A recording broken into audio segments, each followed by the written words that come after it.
I'm really, really excited about this next session with VinFast, because to me it's like a brand strategist and marketing strategist challenge, right? New brand from a country that, you know, we don't think of auto manufacturing, new product, BEV, in a new market, the US, etc. So let's bring up Kristin and Sean to unpack how a new brand like VinFast is actually going to tackle America as a new brand, new market, etc. Take it away.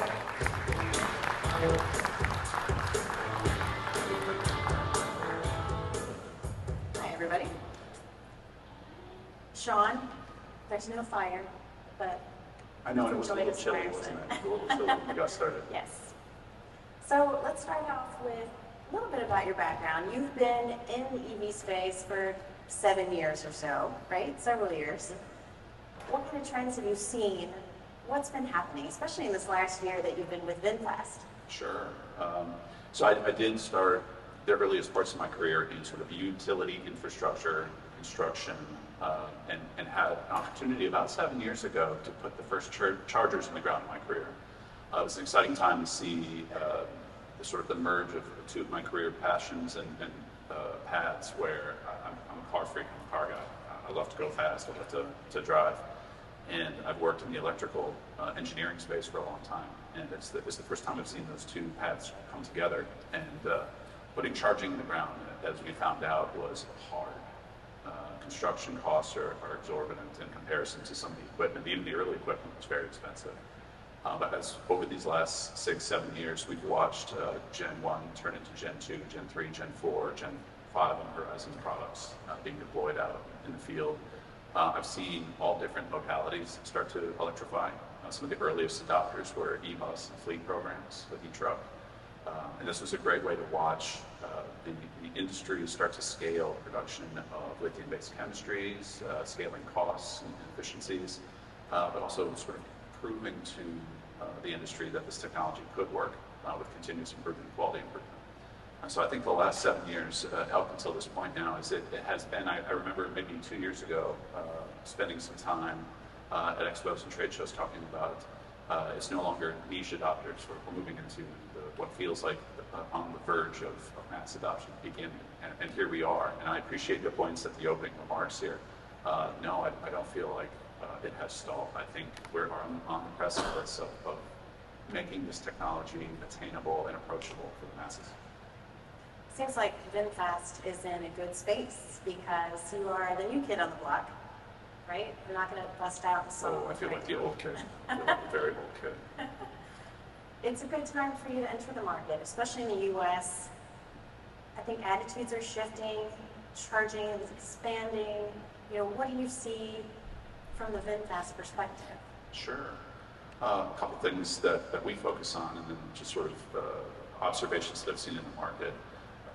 I think if you look at, as has been pointed out, and I'm sure everyone has heard over and over again, the first products in the EV space, in the light-duty vehicle and consumer space, have really been towards early adopter, tech-forward, sort of higher dollar value up in that more of an affluent purchasing power market segment. And that market has been a little saturated.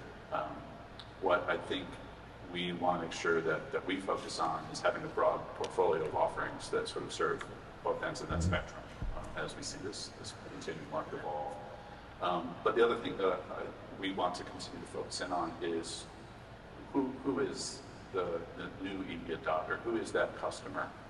Is it someone who goes out and educates themselves before they buy a car, as most consumers do? It's the second largest purchase you make, so of course you're going to spend some time researching.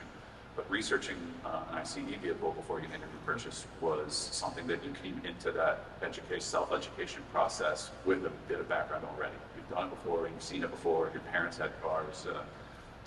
It wasn't something that was a new discovery path. This almost felt like the earliest adopters who maybe didn't come from an engineering background had to go out and get engineering degrees to understand what a kilowatt hour was, right?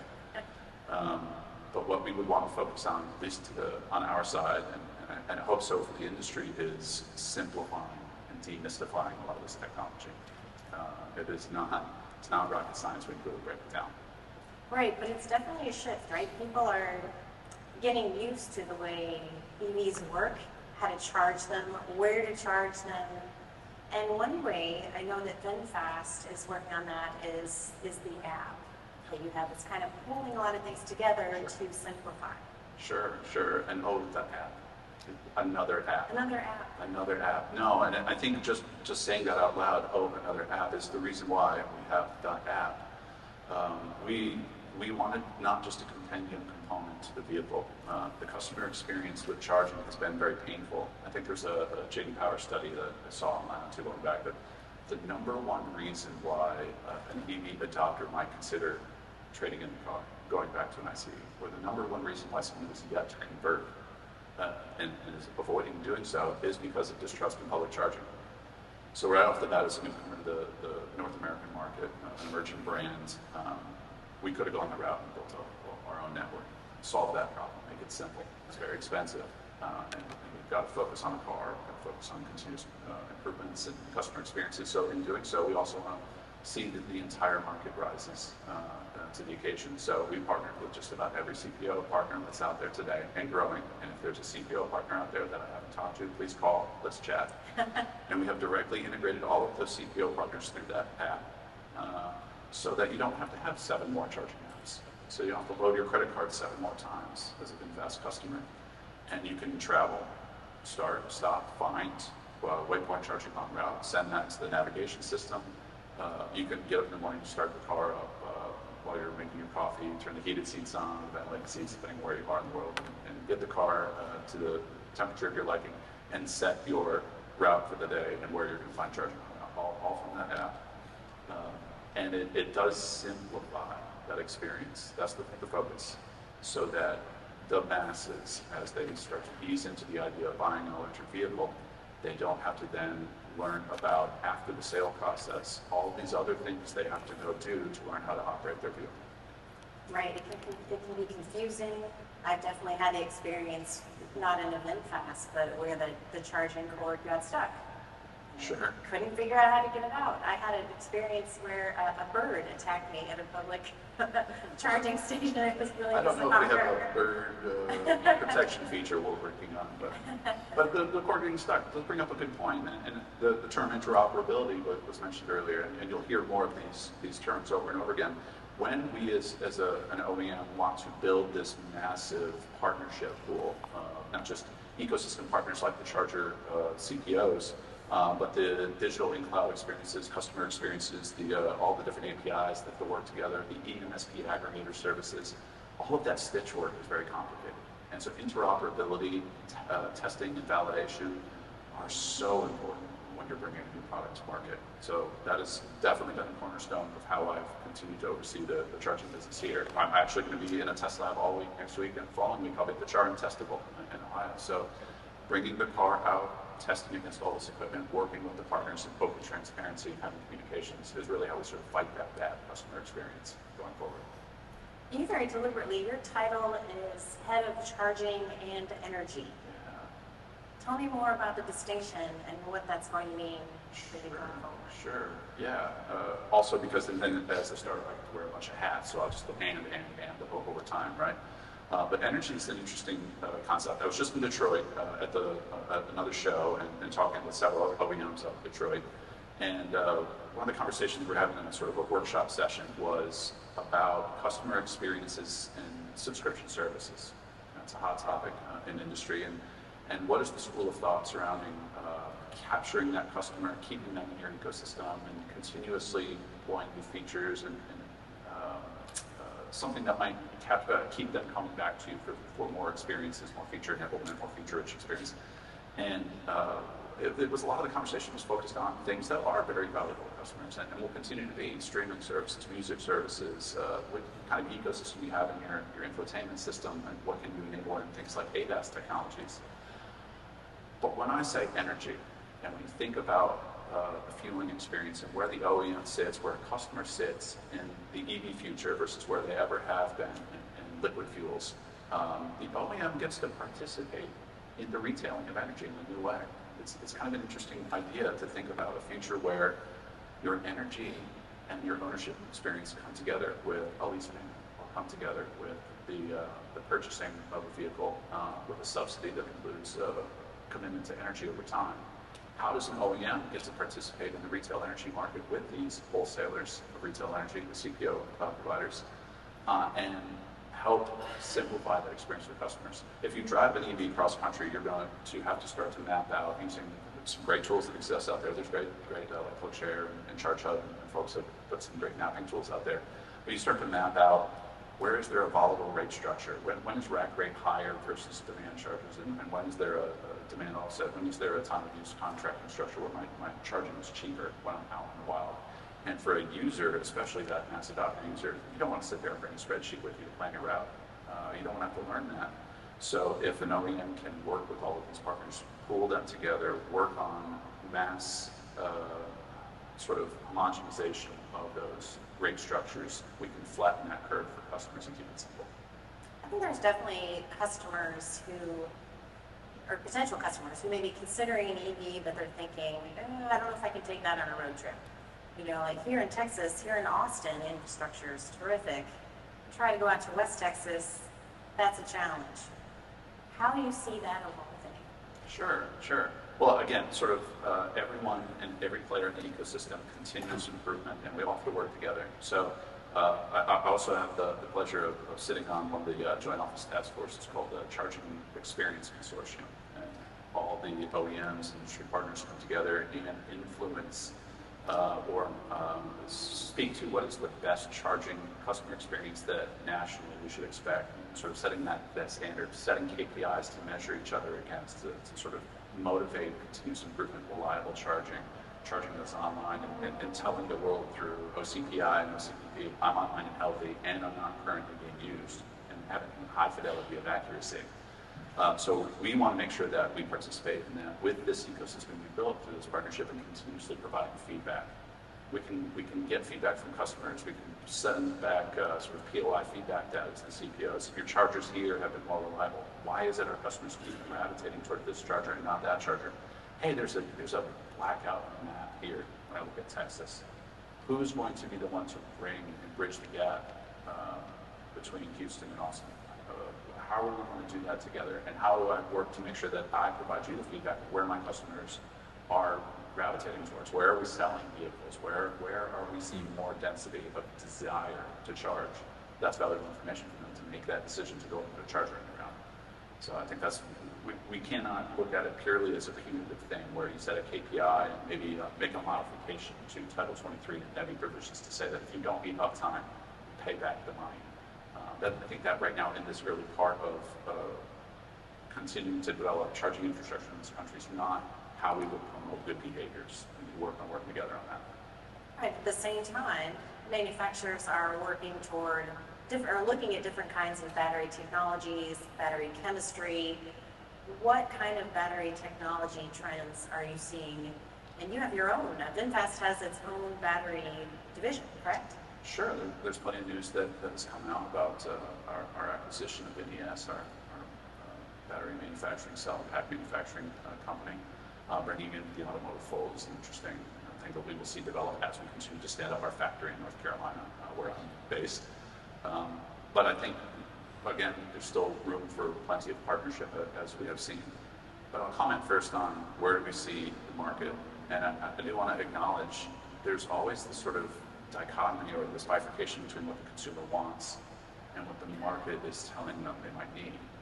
And it's our jobs as industry insiders, as evangelists that want to see the EV technology continue to propel, to sort of remind folks that right now in battery technology, if you want 500, 600, 700 miles range someday, if you want thermal charging rates that allow the 10-minute charge on a 150 kilowatt hour battery, it's going to cost a premium right now. So while we want this industry to continue to scale so that those costs do come down as those technologies proliferate, we have to consider also there's a part of this market, there's a use case for maybe a smaller battery, or maybe a chemistry that aligns itself well to city driving, metropolitan driving, or there's other modalities that need to adopt a different chemistry so that the electric vehicle space benefits from it. But in that, I'll also come back to where the topic at hand here in charging, and say that if we were to say that there's a use case for a smaller battery, a smaller vehicle, with all that's happening in the economic market right now, charging has to be reliable. We have to have more reliable charging readily available, so that someone who does those waypoint charges knows they're going to get a reliable charge when they get there. Let's shift just a little bit to connected car technology, because you and I have talked about that a little bit. I think that's interesting and has so much potential. Talk a little bit about what that means and what you're doing with that. Sure. Connected cars is a broad term, and there's a lot of things that live outside the vehicle. The phone is the example we constantly go to in the EV space, but it's ubiquitous, and just sort of, it's always with the user, it's always with the owner. We have our phones with us now. And so bringing the phone into the car has everything to do with how do you bring services you already have into the car experience. I'll give you one good example. I'm very interested in where the state of technology is today, even with high power charging. There's a bit of a dwell time while you charge. What do we want to provide as a feature-rich connected car experience for someone who's sitting in their car waiting for 25 minutes, 30 minutes? Let's give them something to do that's entertaining. And the whole ethos around, does that live on the phone, or do we draw their attention to this very beautiful, large infotainment screen that lives right there in the front of the car? And can we provide some sort of entertainment to ease the pain of the current state of technology with longer dwell times for charging? Definitely seems like EVs and cars in general are becoming more of a room where people want to hang out. Sure. Stop, you're in the school pickup line, you need some entertainment. I mean, at 6'8", you wouldn't think I want to hang out in a car while I'm charging, but I often do. I'm often out on the road doing in-route testing or field testing with different of the chargers. And I live in Raleigh, and there's a lot of great charging in the area finally. And I'm always out there, and I'm always just sitting in the car, and I'll always have someone eventually come up and, hey, what's that? What are you doing? And I think that's kind of, sort of moving a little bit on a tangent here, but it's kind of the fun thing right now still in the industry. It's a geeky, it's cool, it's a fun tech, and it's a little car show every time you go to a charging station. Everyone wants to come over. What are you working on? What are you doing? And I'm also sitting there with my laptop, and I'm plugged into the diagnostic ports and doing some things like, hey, come check this out. So it is a room for me. It's also a home office for me. It's a rolling office for me, and focusing on that experience while charging is kind of an easy thing to deal with right now. For Vinfast specifically, what do people ask you when they see you driving one around? What are they curious about? Sure. When I first started, it was, what's a Vinfast? But now it's, especially in Raleigh where I live, it's exciting. Actually, I've seen around the Raleigh, greater Raleigh-Durham area, because there's a lot of news about the factory, building the factory. There's going to be 7,200 jobs added by 2025. And I'm out with I've lived in Raleigh for 30 years. I go and talk to elementary and middle and high school and my college and State University. We do workforce development programs and career fairs. I'm out talking to kids about career paths in the automotive industry. These are all things we couldn't have talked about in North Carolina if it wasn't for Vinfast in the last few years. But because of that and the buzz around it, people are asking about the car. When is it coming? When can I get my hands on one in North Carolina? The amount of times I get at a red light, I'm sitting there driving, and I look at my rear view and there's someone snapping a picture, and I wonder where they're going to post that. I got to hunt that down. And it's been a little, like driving around a little celebrity. It's been fun. So you can't go hanging out in your pajamas driving the car around, so you're going to get snapped by someone. No, probably not. But that doesn't mean I'm necessarily dressed in a blazer and my cowboy boots either. It's definitely casual and getting out there at a charging station and getting out of the car and more focusing on, hey, check out the car. Let's talk about it. What are you driving and what's your experience been in charging? It's been a lot of fun. Really interesting. Thank you so much, Sean. Absolutely. It's my pleasure.